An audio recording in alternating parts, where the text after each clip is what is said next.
What's up? Magandang hapon, okay. So, ito ulit yung sitwasyon namin dito ngayon kasi kakatapos lang ng ulan. Ayan yung kalsada namin. Yan.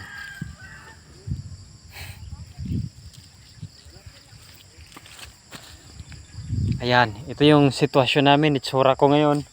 Kasi naghahakot ako ng semento pampagawa ng tangkala ng baboy ng kapatid ko. Ayan, yung motor ko, ayan.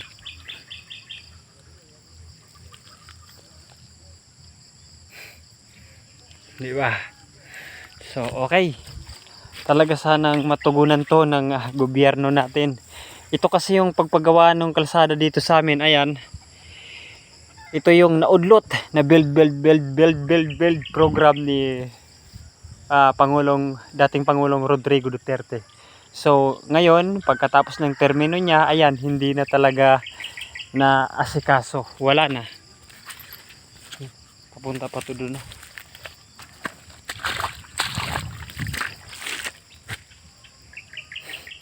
Di ba? Kawawa naman kami dito. Sana malapit ang eleksyon, ito yung matugunan ng gobyerno natin dito sa Purok City ng Del Carmen, Uson, Masbate. Ayan, yung hakutin kong semento. Nakatrapal.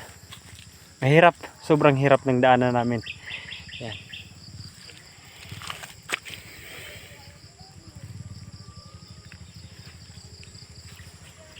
Talagang pahirapan.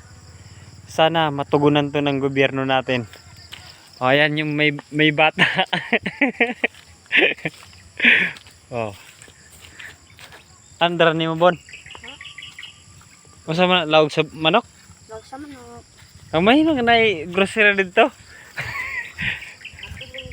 Nabilin.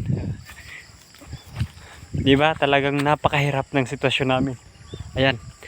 Paki-share nito to sa mga lalo na dito sa mga taga Purok City ng Del Carmen, Uson, Masbate. Yon, para mapansin to ng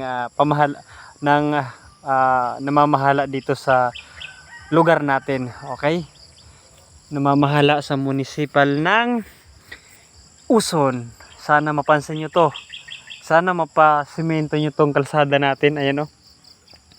Mahirap para kami ditong mga kalabaw pag sa tuwing tag-ulan. Yan o. Yan, naghahakot pa rin. Siyempre kailangan tong tapusin yung trabaho. Ayan. Talagang pakbaka na to. Ingat kayo palagi kaprimo. Pa-share na lang po ng video natin. Pa-like at pa-comment na din kung ano yung masasabi nyo para matapos tong project dito sa lugar namin.